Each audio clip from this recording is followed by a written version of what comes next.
Sabia que eu fiquei surpresa no dia que eu descobri que biologia era baseado principalmente em taxonomia?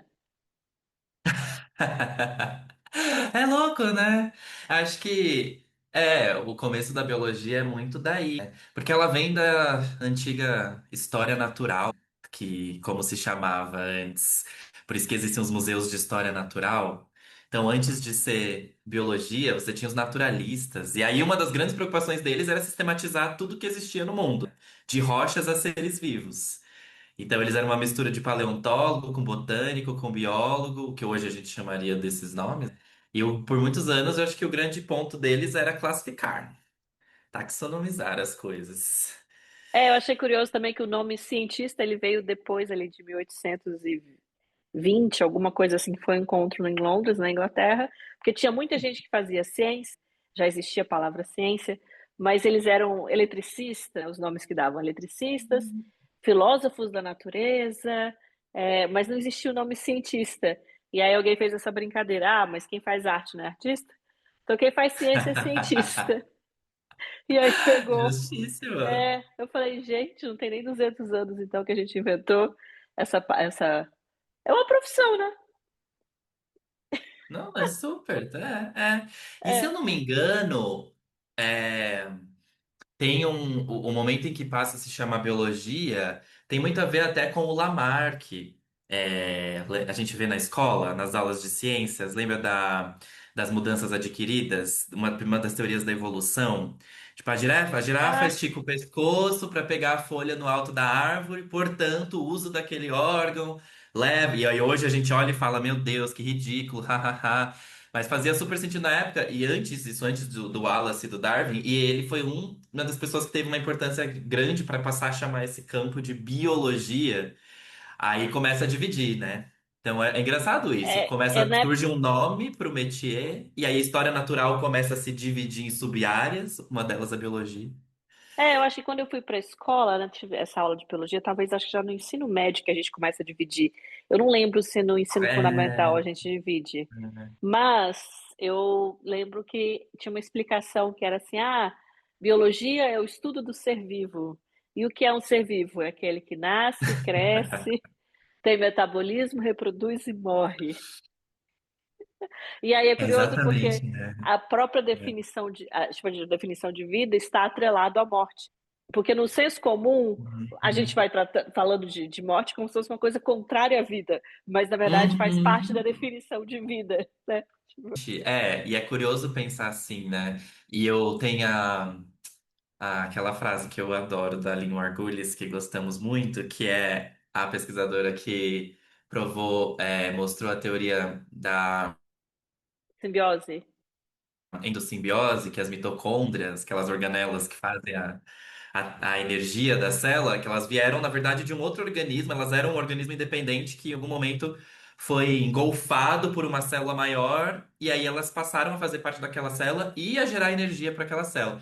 E a Lynn Margulis fala muito que no processo evolutivo, quando os seres foram ficando mais complexos e começaram a ter muitas células no seu corpo, então surgem os multicelulares, essa complexificação necessariamente trouxe a reprodução sexuada, e a reprodução sexuada implica a morte. Então ela diz que a morte é a primeira doença sexualmente transmissível.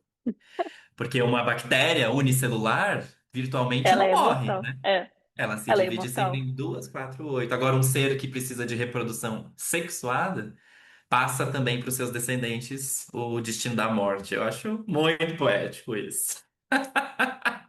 Outra coisa que eu Ótimo lembro jeito de. das aulas de biologia é sobre o tal dos reinos. Por que a gente tem ideia dos reinos?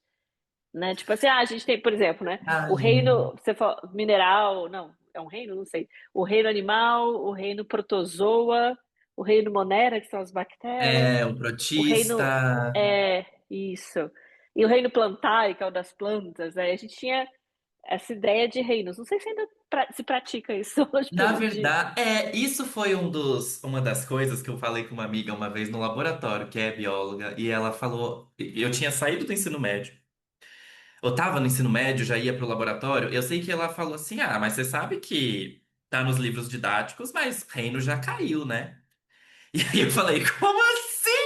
Eu tô a minha vida escolar inteira estudando 5 reinos. E aí ela falou: não, mas na taxonomia agora já são os domínios, que é a arqueia, bactéria e eucária. Então são 3 grandes grupos que substituíram essa ideia de reino. E aí eu fiquei com essa dúvida. Eu falei, nossa, mas ninguém atualizou os livros didáticos, gente? O que que acontece? Que eu estudei reino a vida inteira. E ela falou, não, na faculdade de biologia, reino já caiu. São 3 domínios da vida.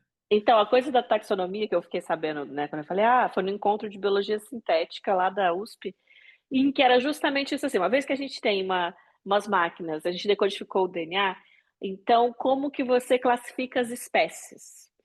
E aí essa coisa, né, você tinha uma classificação a priori, que é aquela do Linneu, né, que a gente segue, o nome da espécie, gênero, família, enfim. E aí vai, né, um nome super Uhum. grande. E aí eles vão. Aí quando você vai chegando em reinos, né, como. Eu vou falar reino porque eu aprendi reino, gente. Sim. De o Monera. E aí você classificava de um jeito, aí você vai fazer a análise do DNA, é próximo de outra espécie na realidade, ou é É. próximo de outra família. Então é quase como se essa coisa de decodificar o DNA tivesse mexido um pouco na taxonomia. E outra coisa que eu descobri que eu achei surpreendente foi os fungos, porque eles têm a versão de esporos sexuados e Hum. não sexuados, né? Reprodução sexuada. Então, por conta disso, eles são considerados duas espécies diferentes, porque o mesmo fungo pode se reproduzir assexuadamente ou sexuadamente. Eu falei assim, gente do céu. É uma loucura, né? Essa mesma amiga que me tirou o chão quando ela falou que não existia mais reino na biologia, e ela também falou, então, deixa eu te contar que espécie, igual você tá falando, espécie também tá complicado esse conceito. Eu falei, mas o que que eu aprendi na escola que então faz sentido? E ela me deu o exemplo das orquídeas. Ela falou, olha, a gente tem aquela coisa da espécie só se reproduz consigo mesmo, né? Os organismos de uma espécie são de uma espécie porque eles conseguem se reproduzir e gerar descendentes férteis entre si. E ela me deu o exemplo das orquídeas. Ela falou, então, orquídeas são uma grande promiscuidade, palavras dela, não minhas. Porque orquídea tem muito cromossomo, e aí eles vão vendo que, assim, você achava que era uma espécie, de repente você viu que ela conseguiu gerar descendentes com uma outra que era considerada outra espécie. E aí troca muito cromossomo, e aí as linhas vão se borrando muito. E eu falei, meu Deus, então. E aí ela falou, o próprio conceito de espécie já está sendo revisto. Falei, olha só. Falando em plantas, essa trouxe as orquídeas, conta desse trabalho Floresta. Floresta. Floresta foi um trabalho muito interessante de uma colega nossa, artista, Anaís Carmin. Trocamos muito, fizemos uma colaboração em torno desse trabalho. A Anaís é uma artista que já tem uma pesquisa há muito tempo com plantas, né? E uma estética, inclusive, muito particular, muito que eu particularmente acho super bonita, super clean, super interessante. E a gente estava trocando muito sobre essa coisa das plantas, e aí teve uma conversa que ela estava perguntando sobre pigmentos, aí eu comentei algumas coisas da aulas da faculdade. Eu fiz faculdade de farmácia, e a gente tinha botânica, a gente tinha botânica para farmácia, as matérias de plantas medicinais, os métodos de extração. E aí ela usou essas ideias para essa obra, que passou a se chamar Floresta, que é esse processo de extrair o pigmento, né? Principalmente a clorofila, mas você acaba extraindo várias substâncias, a gente não está sendo assim muito específico, das plantas.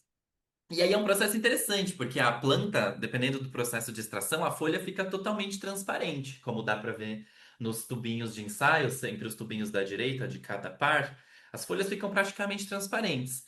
E aí o que a Anaís fez foi separar o pigmento dessas folhas. Então você tem o pigmento da planta de um lado e essa planta despida do outro. E não parando por aí, né, dentro da sua pesquisa sobre flores e até conectando com o assunto do naturalismo, a Anaís pegou esses pigmentos e usou eles para revisitar artificialmente algumas ilustrações do Rugendas, que é um naturalista que foi um dos que mais desenhou e pintou o Brasil naquelas expedições do Brasil colonial.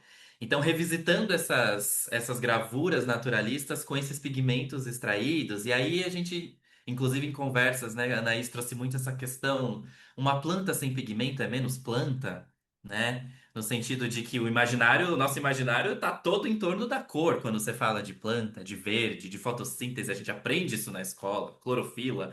Mesmo quem saiu da escola há muito tempo, pelo menos em algum momento já ouviu a palavra fotossíntese.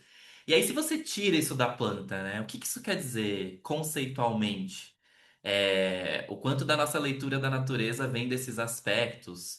Então é um trabalho muito interessante que, na verdade, ela incorporou elementos até de conversas que eu achei tão despretensiosas. E aí, quando ela fez isso, eu falei, gente, achei genial. Sabe o que isso me faz lembrar? O Anderson da Escola de Botânica. Ele tem os cursos online, tem os cursos bem, inclusive, intensos, né? Falando de taxonomia, inclusive. Mas tem, acho que uma coisa que ele sempre comenta, que eu acho muito preciosa. No planeta Terra, né? Vamos fazer um recorte aí. A gente tem 195 países, né, oficiais, assim, né?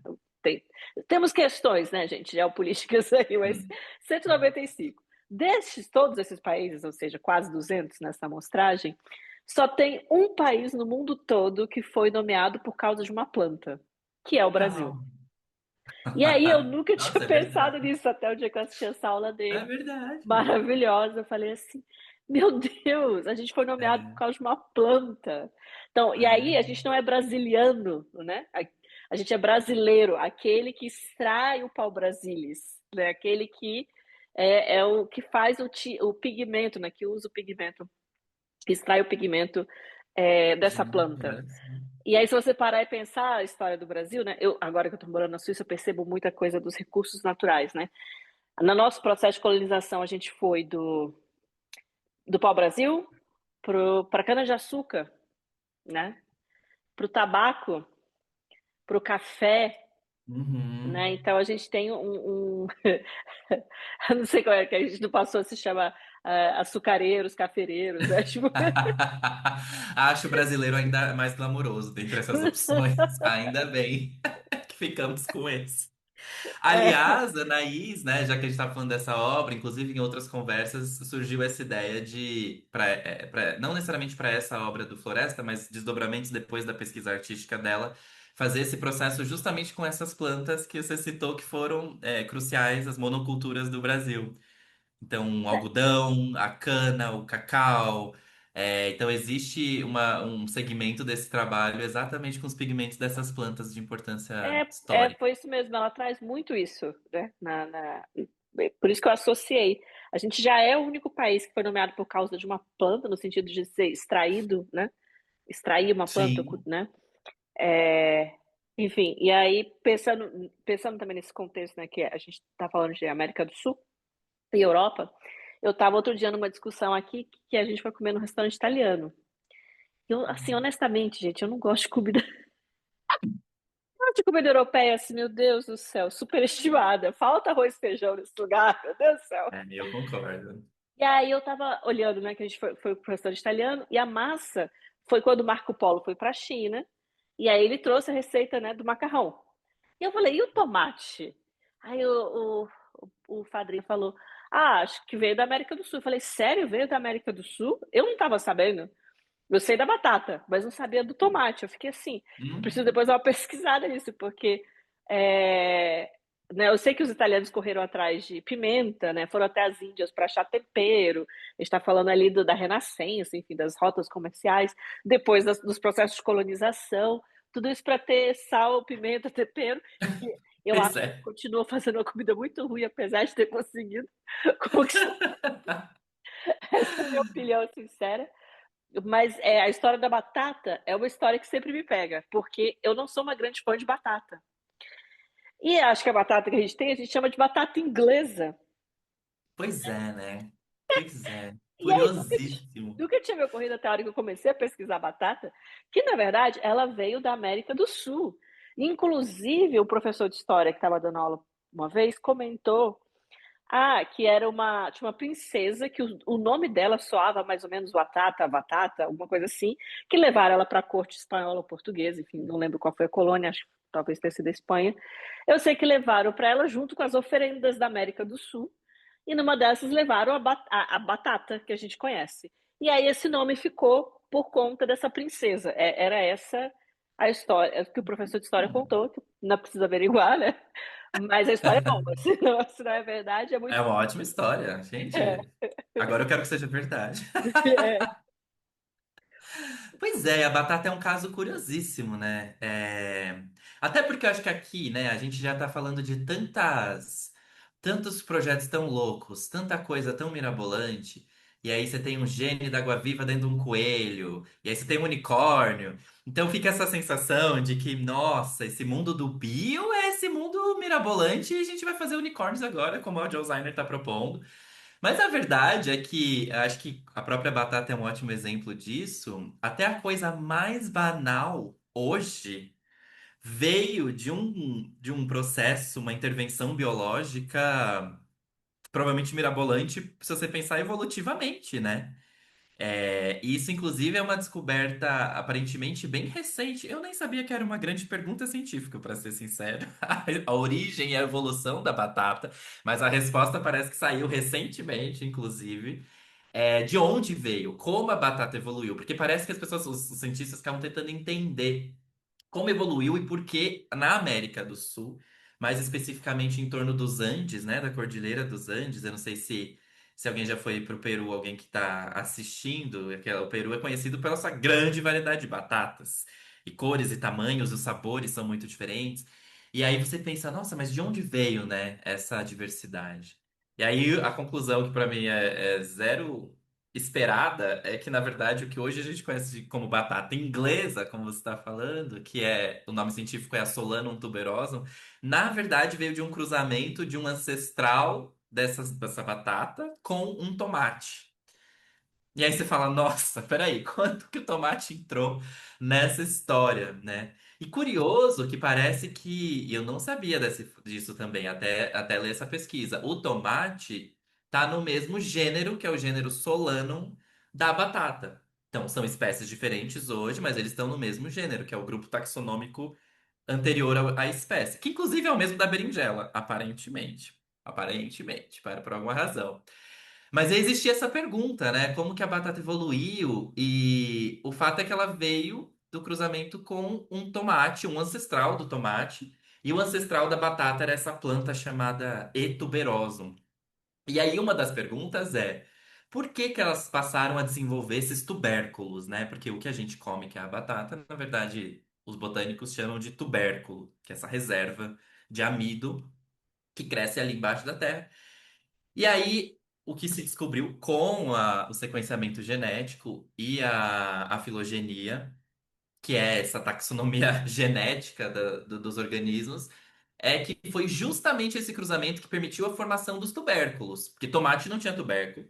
Essa planta ancestral, E. tuberosum, não fazia tubérculo. Mas a junção dos dois trouxe uma combinação de aparentemente dois genes, existem vários, mas principalmente dois, um que controla os caulezinhos, né, da onde surgem os tubérculos, e o outro gene que é o crescimento dos tubérculos de fato. E um desses genes veio do tomate e o outro veio da etuberose. Então é como se fosse um encontro perfeito para formar tubérculos. E isso eles estimam, fazendo um cálculo ali genético, de que isso foi 9 milhões de anos atrás. E 9 milhões de anos atrás, parece também que é quando teve uma transformação geológica importante dos Andes, da cordilheira. Então, toda a questão de placas tectônicas e a cordilheira subindo. Então, esse movimento geológico criou novos microambientes que também permitiram que esse cruzamento desse certo. E aí alguns hipotetizam que o tubérculo, você não precisa de polinização, você não precisa necessariamente de semente. Então, porque você pega uma batata, você deixa uma batata na sua casa, ela vai começar a brotar, certo? Em algum momento. Então, o tubérculo ele permite uma reprodução sem precisar de polinizador, sem precisar de semente. E aí alguns hipotetizam, né, esses pesquisadores, que essa estrutura justamente permitiu que esse cruzamento desse certo nesta região dos Andes e que essa combinação de fatores foi providencial aí pro surgimento das batatas. O que é muito curioso, né? Parando para pensar. Para mim, outra descoberta que foi bem chocante foi quando eu descobri que a chicória é parente do Hum. girassol. Ah, eu não sabia disso. É sério? Sério, eles fazem parte da mesma família de planta. Uau, não sabia. Eu descobri porque na Bélgica eles estão com uma pesquisa que tem os compounds de planta que eles produzem agora por biologia sintética. Então, aquele adoçante, a estévia, né? Então você Uhum. precisa usar muita planta para extrair a estévia, que é esse adoçante.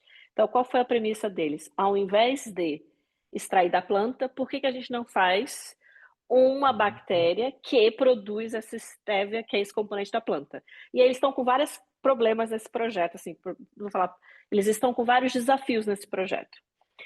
O desafio é que bactérias, elas não têm o núcleo preso por uma membrana, né? Como o núcleo, Uhum. né, de uma planta, por exemplo, né, o núcleo celular. Então, quando o DNA, né, ele vai fazer a síntese proteica, ele gripa, né, ele prende de uma forma diferente.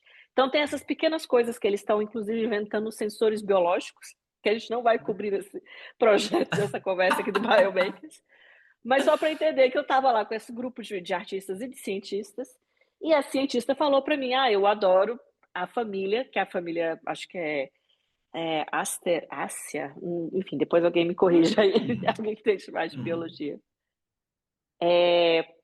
Mas alguém comentou ela comentou, e aí a primeira coisa do girassol que chama atenção é que o girassol não é uma flor, né? Ele é uma É muitas pseudo-flor. flores. É, então ali são várias flores juntas Uhum. formando girassol. E aí quando eu olho pro girassol, eu nunca penso numa chicória, entendeu? Jamais. E aí tem uma coisa que provavelmente aqui o tomate com o etoberoso, eles foram cruzados intencionalmente, né? Então você tem uma Ah, manipulação da vida, mesmo que não seja no código de DNA, que é muito uhum. intencional. Que aí, no caso do girassol com a chicória, eu sinto que é mais aquela tentativa e erro da natureza pela reprodução sexuada, sabe? Tipo, não me parece que foi intencional. Posso estar enganada Sim. na história da chicória com o girassol. E aí, o que eu acho mais curioso dessa história, você está me contando da batata, é que nenhum dos ancestrais era um tubérculo. Então, parece que não. A capacidade de formar tubérculo veio justamente do cruzamento, que é o mais louco, né? Não que não É, houvessem outras plantas, enfim, né, com tubérculos, mas no caso específico da batata, que é aqui, ela não tinha essa forma. O E-tuberoso, né, este ancestral, não formava tubérculo. O tomate, sabidamente, também, a princípio, não. E o que eu acho que é mais interessante é isso, né? Existe um gene que aparentemente chama SP6A, que ele faz meio que esse on and off do crescimento de tubérculos. E ele veio desse ancestral do tomate. Então é como se fosse um trigger que deu um ligar na capacidade da planta de fazer esse acúmulo de amido no tubérculo. Então esse gene veio do tomate. Mas o gene IT1, que é o gene que controla o crescimento dos caulezinhos aonde estão presos os tubérculos, ele veio da tuberose. Então é como se você tivesse realmente parece que é quase um biodesign, né? Se você parar pra pensar. Intencional, quase que dá essa sensação. Então, tá bom, daqui eu pego o on e off de fazer tubérculo, daqui eu pego o gene que cria o canal que vai alimentar esse tubérculo, eu junto as duas coisas. Fica muito difícil não achar que é um processo de biodesign, né? Diante disso, assim, olhando para essa evolução. outra história que eu acho que eu super recomendo é a do Chester, que só existe no Brasil, no Natal do Brasil. Né? Tipo, se for comprar um Chester. E tem toda a história que o pessoal do Rádio Novelo cobriu no podcast, que eu acho maravilhosa de ouvir, porque não faz uso de biologia sintética. É essa ideia de tentar ficar cruzando as espécies até você conseguir ter um frango que tem né, um peito Uhum. imenso, né, assim, que seja apetitoso. Enfim, é muita intenção humana nesse caso. E a importância, porque a batata, a gente conhece a batata inglesa, mas é isso, meus amigos do Peru falam que são centenas de Hum. batatas, assim, né, de possibilidades. Aqui na Europa ficou a coisa dessa batata, porque muito da questão de sobrevivência com relação à fome é por conta dessa batata. E aí, em algum momento da história, essa batata também foi, enfim, sofreu com um parasita, acho que era um fungo, né? Que aí destruiu as plantações de batata. Mas boa parte da alimentação aqui, ela depende desse amido, ou tem na cultura Uhum. batata. Eu não sinto que no Brasil, por exemplo, tirando o momento que a gente vai tomar uma cerveja, né, no boteco, e vai ter a batata frita, eu não sinto que a batata faz parte dos pratos, né? Tipo, como Uhum. fazem, por exemplo, na Europa, ou como devem fazer no Peru também de outra maneira. Mas aqui é tipo é batata e pão, principalmente.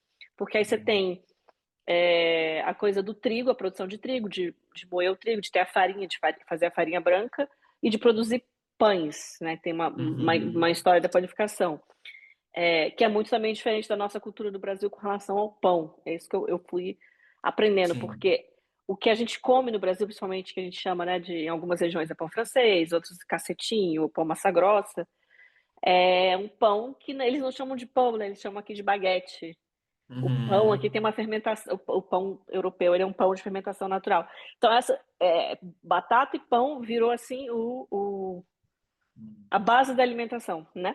Para os europeus. E aí é curioso que a Sim. gente, a gente conhece a batata com a batata inglesa, e talvez E seja o que a gente é, mais produz no Brasil, mas a gente não conhece as diversidades de batata ali do Peru, da sim. Colômbia, né?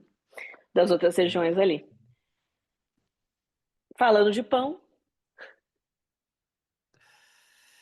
Falando de pão, e acho que nessa nossa investigação desses exemplos de onde os processos biológicos acontecem, o intencional, né, que a gente está fazendo, e eu acho que até retomando exemplos anteriores dos nossos outros blocos, inclusive a nossa obra lá do Artes Vaginas, existe o pão de vagina, aparentemente. Esse aqui é só um exemplo do Vice, mas na internet tem vários relatos, alguns são até blogs, inclusive desse uso de micro-organismos da microbiota vaginal, neste caso, para produzir alimentos fermentados, né? Como você acabou de dar o exemplo, o pão de fermentação natural. Aqui nesse artigo em específico, eles falam da cerveja também.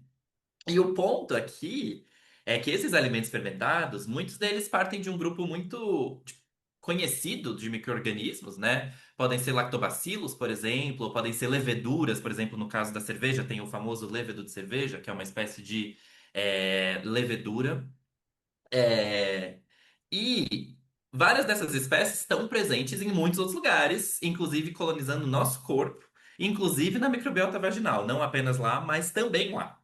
Então, tem lactobacilos, por exemplo, bactérias que fermentam a lactose, fermentam leite na microbiota vaginal. Tem levedura na microbiota vaginal. E aí, alguém, isso já não é exatamente novo, esse exemplo é de 2016, por exemplo, né, quase 10 anos atrás, com essas investigações e o que foi se descobrindo da microbiota, falou, ué. Se é o mesmo micro-organismo que se usa lá numa cultura, numa fábrica que está passando aquele micro-organismo há gerações para frente para fermentar, e se eu pegar uma amostra, se eu isolar ele da microbiota vaginal, eu deveria chegar no mesmo resultado. Se é o mesmo micro-organismo que faz o mesmo processo biológico. E o fato é isso, de fato, tem várias pessoas experimentando com isso. Tem um exemplo também bem interessante de iogurte, a partir de lactobacilos vaginais. Então a gente vai revisitando esses processos, alguns deles inclusive milenares, agora, à luz desse novo conhecimento, vamos dizer assim, não exatamente novo, né? Mas à luz desse sentido do que são esses organismos, né? E quais as propriedades deles, a ponto de você transferir. Porque talvez há 30 anos atrás, antes da noção de microbiota, de que nosso corpo é colonizado por várias espécies, que são as mesmas espécies de micro-organismos que estão em outros lugares, talvez esse exercício mental e esse experimento prático não fossem viáveis, não sei. Ninguém ia fazer uma associação entre vagina e cerveja? Não sei, né? O que a gente precisa em termos de entender o bio, né, sobre vida nesse sentido, sobre esses seres, para conseguir fazer esse tipo de link, sabe? É o que eu fico me perguntando. eu acho que tem um pouco também da escolha desses projetos do sentido de bio, que se a gente pensar ali na aula que a gente tem ecologia na escola, né? Voltando à escola, a gente está sempre voltando à escola nas nossas conversas. Quando a gente volta ali para a aula de ecologia, tem aquela coisa, esses são os seres produtores, esses são os seres Uhum, consumidores e esses são os seres decompositores. Então você tem ali, quem produz? As plantas, né? Quem que consome? Animal, enfim. E quem que decompõe?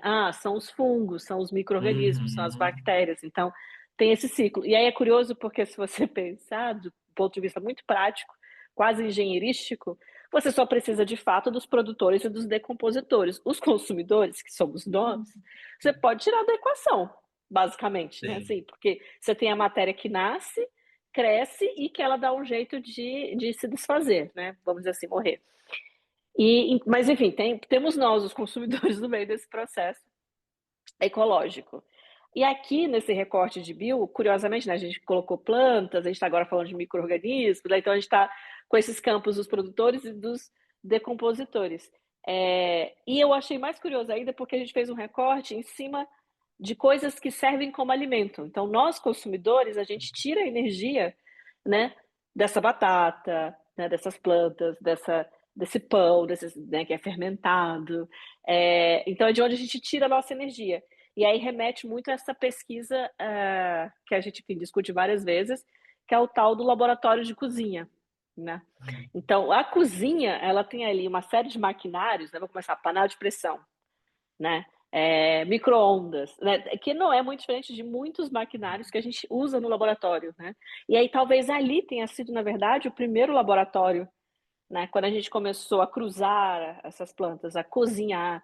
A gente está falando aqui, poxa, mas você comeria um pão feito da sua própria secreção vaginal? A gente toma leite que é secreção de outro animal, né? Tipo assim, por que é estranheza, né? Sim. Por que eu teria estranhamento em fazer um pão, né, com a Exato. minha biota íntima, minha microbiota, mas aí eu não tenho nenhum problema em tomar um leite de uma vaca, né? Tipo, Uhum. enfim, mas achei curioso esse recorte de bio, porque, né, também é Super. isso, acho que todo mundo está tentando entender, quando a gente fala biomaker, né, bio, acho que a gente está tentando ligar a ideia de vida, de seres vivos, de coisas que estão de alguma maneira conectadas dentro de um grupo ecossistêmico. Mas ninguém Uhum. sabe definir exatamente, né? A gente está aqui, Exato. só, talvez levantando mais perguntas do que qualquer outra coisa.